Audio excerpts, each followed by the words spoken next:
አሰላሙ አለይኩም ወረህመቱላሂ ወበረካቱሁ ውድና የተከበራችሁ ተመልካቾቼ ሰላም ናችሁ ወይ? ከኔ ጋር አልሐምዱሊላህ። ለቻናሌ አዲስ ከሆናችሁ ሰብስክራይብ፣ ላይክ እያደረጋችሁ ዛሬ ደግሞ ከመደም ኩሽና ከጧት እስከ መቅሪብ የተቀረጸ ቪዲዮ ነው ያላችሁ የመጣሁት እና ላይክ እና ሰብስክራይብ እያደረጋችሁ እንግዲህ ዛሬ የእሁድ ውሎ በመደም ኩሽና እንደ የአረብ ሀገር ሴቶች እንዴት ነው የቀን ውሏቸውን የቀን ብሎጋቸውን የማይሰሩት እያልኩኝ ያው ሙሉ ባይሆንም በትንሹ ማለት ነው። ጧት እንግዲህ ከእንቅልፍ የተነስቼ መጀመሪያ ወደ ሽንት ቤት አጠባ፣ ወደ ጽዳት ከጨረስኩ በኋላ ደግሞ ጽዳት እሁድ እሁድ በጣም ስለማጸዳ ያው ረፍዶብኛል ማለት ነው። ሁለት ልበ ቁርስ ልብላ ወይንስ ይሄንን ቅጠል ለምለም ምናምን እያልኩኝ አይ እንግዲህ እኔም አየዋለሁ እሱም ያየኛል እንደምታዩት ከዛ ተውኩትና ቁርሴን እንደምታዩት ይሄ ባንጋሊ የጋገረውን ተሚዝ በጅብነ ቤጣ ጅብነ በላሁኝና ቅጠሌን እንደምታዩት ለመለምኩት። ይሄንን ለመለምለም ብቻ 1 ሰዓት ነው የጨረስኩት። ያው ምን ፈጣን ስለሆንኩ በነገራችን ላይ እኔ እንደዚህ ቅጠላቅጦች ለመለም በጣም ፈጣን ነኝ። ከዛ እንግዲህ ዶሮዬን አወጣሁኝ፣ ሰላጣ ቅጠላ ቅጠሎችን አዘጋጀሁኝ። ከዛ እንደምታዩት ምኖክያ ስታጥቡ እንግዲህ እንደምታዩት የሞኖክያው ብዛትም ስላለው በሁለት በሶስት እቃ እየከፈልኩ ነው የማጥበው። በጣም ነው አፈር ያለው ማለት ነው። እንዳያችሁት ነው እንግዲህ ስታጥቡ ከላይ ነው ማንሳት ቅጠሉን። ዝም ብላችሁ እንደዚህ አጥባችሁ በማጠንፈፊያው ብታጠነፍቁት አፈሩ አይወጣም፣ እዛው ነው የሚቀረው። ስለዚህ እንደዚህ በስሱ እያደረጋችሁ ቅጠሉን እያነሳችሁ ውሃውን እየደፋችሁ 7-8 ጊዜ መታጠብ አለበት፣ ውሃውን ንጹህ እስከሚሆን ድረስ ማለት ነው። ከዛ እንግዲህ እንዳያችሁት ዶሮ መረቁ ነው የምሰራው። አሁን ግማሽ ዶሮ ነው ያለኝ።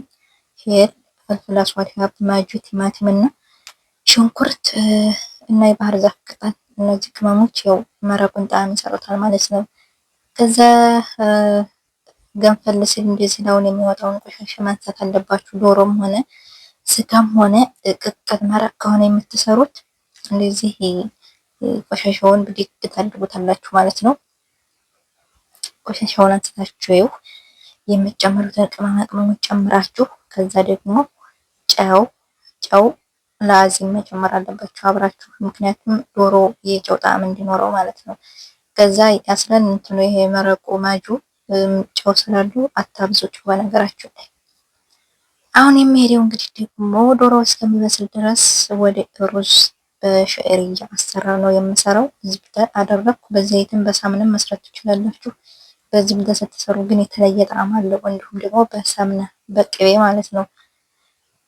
ሸዕርያውን እሳቱን ቅንስ አድርጋችሁ ቡኒ ከለር እስከሚይዝላችሁ ድረስ እንትን ማማሰል አለባችሁ። አንድ አይነት ከለር እንዲይዝ እጃችሁን ማቋረጥ የለባችሁም። እና ይህን ደግሞ ሩዝ መስራት ይጠፋናል እንዴ በሉ። ሩዝ መስራት አይጠፋንም በሉ። ይጠፋል። እናንተ የምታውቁ ታውቃላችሁ፣ የማታውቁ ሰዎች ግን ብዙም ያቅሰዋል። ለምሳሌ አሁን እንደዚህ ስትሰሩ ሸዕርያው ያረረ ከሆነ የሩዙን በጣም ይቀይረዋል።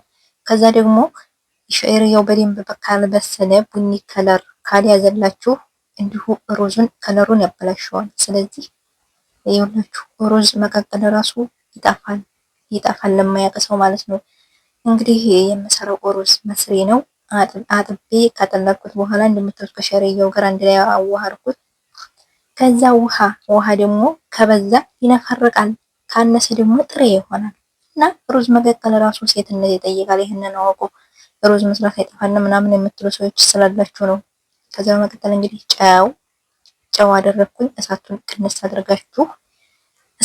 አድርጋችሁ ያው ይብሳል ማለት ነው። ሌላው ስራ ደግሞ እንግዲህ ዶሮ ወይቱን ወደ መስራት፣ ዶሮ በፍርን ነው የምሰራው። ዶሮን በደንብ በዱቄት በጨው በሎሚ አጥቤ ከውሃው ከተንጠፈጠፈ በኋላ እንግዲህ እዚህ ጋር ቅመማ ቅመሞችን ዘባድ ያለው ከቻፕ፣ ፍልፍል አስዋድ፣ ቱም ፓውደር፣ ፓብሪካ፣ በሰል ፓውደር ብቻ እነዚህ ፓውደር የሆኑ ቅመማ ቅመሞች አድርጌ አንድ ላይ ዘይቱን ምናምን ከዛ ሎሚ እንዲሁም ሎሚውን አብራችሁ አድርጉት። በጣም ቆንጆ ሽታ ይኖረዋል ሎሚ ስትጨምሩበት ማለት ነው። ዶሮውን ለመቀመም ቀመማችሁ ፍሪጅ ውስጥ ብታሳድሩት የበለጠ ቆንጆ ጣዕም ይሰጠዋል። ጊዜ ካላችሁ፣ ጊዜ ከሌላችሁ ደግሞ 1 ሰዓትም ሆነ ወዲያውኑ መስራት ትችላላችሁ። ያኔ እንደ ጊዜያችሁ ነው። ግን ይበልጥ ጣዕም እንዲኖረው ከፈለጋችሁ ዶሮ በፍሩን መስራት ስታስቡ ተቀማችሁ ፍሪጅ አሳድሩት። ከዛ ልነግራችሁ አልችልም። እና ይሄንን ዶሮ ስሰራ ያው ሴትዬ እዚህ መጣም ነው የምትለኝ፣ ወላሂ ማካበድ ሳይሆን በጣም ነው የሚጣፍጠው። እኔ ስሰራ እንደ ዛሬ ቀመሜ ምናምን ነው የምሰራው ጊዜ ካለኝ ካሰብኩበት። እና ቤተሰብ ይኸው በደንብ እያገላበጣችሁ ቅመማችሁን እና ዶሯችሁን ልውስ ማድረግ አለባችሁ። እና ይህንን ዶሮ ስትሰሩ ከጎን ሾርባ፣ ከጎን ደግሞ የተጠበሰ ድንች በማሽን ምናምን ነው የምሰራው።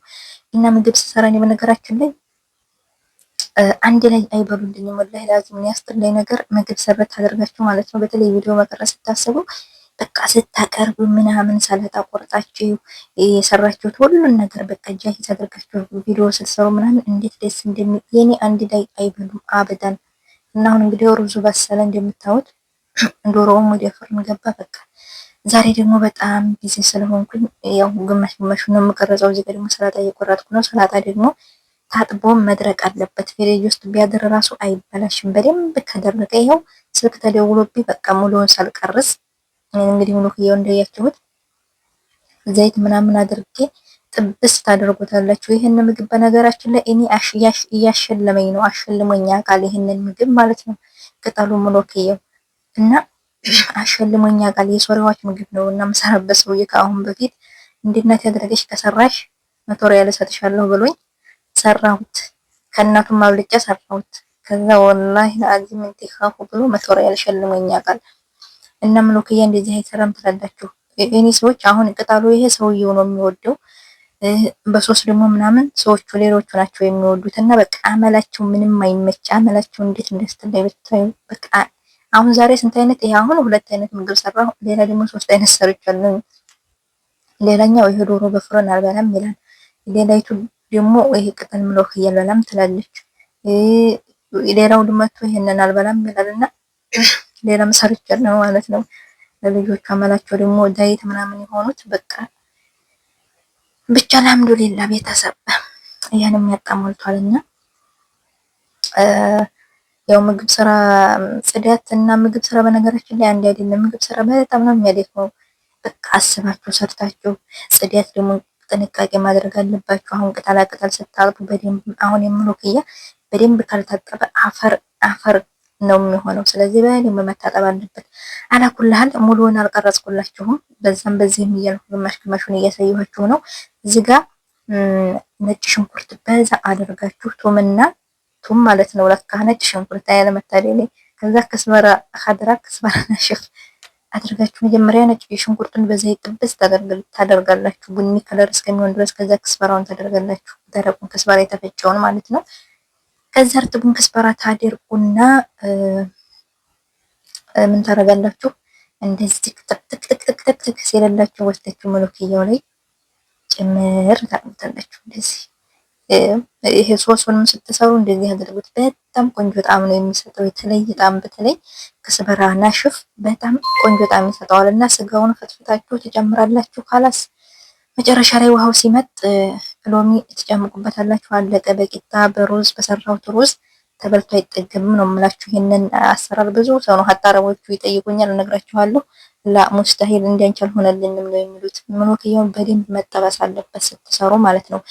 እና ዶሮ ደግሞ ይሄው በስሎ ምናምን በዚህ መልኩ ደርሷል። እዚህ ጋር በጎን ድንች ጣብሻለሁ። ያው እየብቻ ስለሆነ ድንቹንም ያው አቅርቢ ሲሉኝ የፈለጉ ነው የምጠብስላቸው። እና እንግዲህ ቤተሰብ ዛሬው ምሳዬ ይሄንን ይመስላል። ጥግረራ በመደም ኩሽና አላችኋለሁኝ። ላይክ ያላደረጋችሁ ላይክ፣ ሰብስክራይብ ያላደረጋችሁ ሰብስክራይብ እያደረጋችሁ ሙያ ተማሩ፣ ሙያ አትናቁ አላችኋለሁ። እና እንዴት ነው አያምርም? በነገራችን ላይ